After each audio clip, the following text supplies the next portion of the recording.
Welcome back, student. Today we read the 12th chapter of Environmental Studies, Part 2. The name of chapter is The Siege of Purandar and the Treaty with the Moghul Emperor. Raid on Surat. After this triumph, Shivaji did not sit idle. Aurangzeb's troops were laying waste the whole of Maharashtra. To bring the emperor to his senses, Shivaji carried out his daring raid on Surat. Surat was so far away from Pune that no one but Shivaji could have thought of this daring raid. Surat was then a great center of trade in a Mughal emperor and a very rich city. Shivaji carried out the raid successfully and brought home a booty worth lakhs of rupees. Shivaji did not forsake ethics in the raid of Surat. He spared the churches and mosques. He did not show the disrespect to women. The raid on Surat drove Aurangzeb into a furious rage. He now decided to put an end to the Maratha kingdom. He ordered his great general Mirza Raja Jai Singh to humble Shivaji. To assist Mirza Raja in a campaign, he sent with him his trusted Sardar Diler Khan. The two landed in the Deccan with a huge army and unlimited funds. Swaraj was in a real danger. Immediately after his return from the expedition of Surat in 1664 AD, Shivaji Maharaj heard a sad news. Shahaji Raje had suffered an accidental death while on a hunt. Shivaji and Jizabai were greatly grieved. Holding his mother close to his bosom, Shivaji Maharaj consoled her. Siege of Purandar by Mughal army. Purandar was one of the Shivaji's big and strong forts. Diler Khan knew that Shivaji could not be defeated as long as he was the master of Purandar. He therefore laid a siege to this powerful fort. He had a huge army under his command. Murarbaji was in charge of the fort. He was a determined fighter who would not easily yield to threats.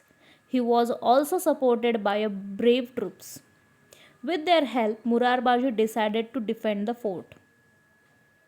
Diler Khan's gun went into action. Fiery cannonballs began to drop on a fort. Murarbaji and his brave men held on. The first bastion on the Machi collapsed under the gunfire. Diler Khan's troop captured the lower fort. The Marathas withdrew to the upper fort and continued to fight. Diler Khan was watching the battle from his camp. Furious with rage, Murarbaji decided to attack the Mughal troops with a select contingent of 500 men. He opened the gates of the upper fort, shouting their war cry, Har Har Mahadev. The Mawlas fell on the Mughal troops. After a fierce battle, which lasted for a short time, the Marathas routed the huge Mughal army which fled towards the Diler Khan's camp.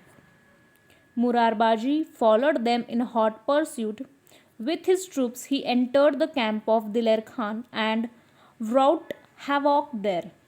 The enemy troops were in a flight and the Marathas in a pursuit. Cries and shouts filled the whole camp. In a great hurry, Diler Khan mounted his elephant and looked ahead.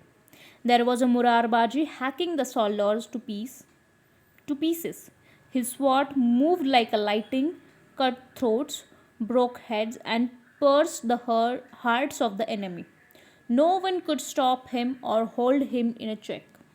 Diler Khan watched in admiration his great deeds of bravery. Murarbaji's incomparable valor. Seeing Diler Khan, Murarbaji asked his troops to attack in full force and himself advanced towards Diler Khan.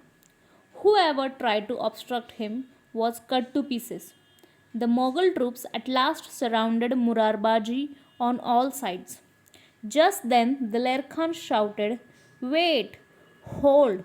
back your swords. The Mughal troops halted and moved back a little. Then Diler Khan addressed Murarbaji.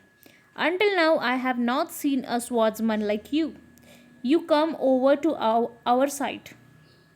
I promise you complete safety. The emperor will make you Sardar and reward you with a Jagir. His eyes were red with anger. Murarbaji said in return, we are loyal servants of Shivaji Maharaj. Who wants to buy safety from you? Why should we come over to your side? And who wants your emperor's Jagir? He then moved forward in the direction of Diler Khan and again started attacking his soldiers.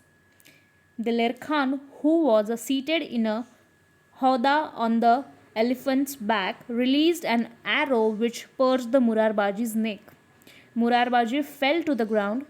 His followers lifted his dead body and took it back to the upper fort. What if one Murarbaji is a fallen? We too are brave like him. We will fight with courage. Saying so, they began to fight again without losing hearts. Shivaji heard the news with a great sorrow. He knew that he could hold each one of his forts against the Mughal army for at least more than a year, but he was unwilling to do so at the cost of his men who would die in the attempt. Treaty of Purandar. What could be done? He was not strong enough to fight the powerful Mughals. All his political skill was also of no avail. There was only one thing he could do. He decided on a temporary withdrawal from the fight. He would enter into treaty with the Mughal emperor. He went and saw Jai Singh. This was a very sensible and statesmanlike thing to do. He said to Jai Singh, Mirza Raje, you are a Rajput. You can understand our sufferings. The emperor's campaigns have led the country waste and people are in a great misery. I have undertaken this task of establishing Swaraj so that people may be happy. You should join me in the uphill task. If you agree to lead us, myself and my Mavlas will be your trusted followers. Jai Singh was a shrewd diplomat.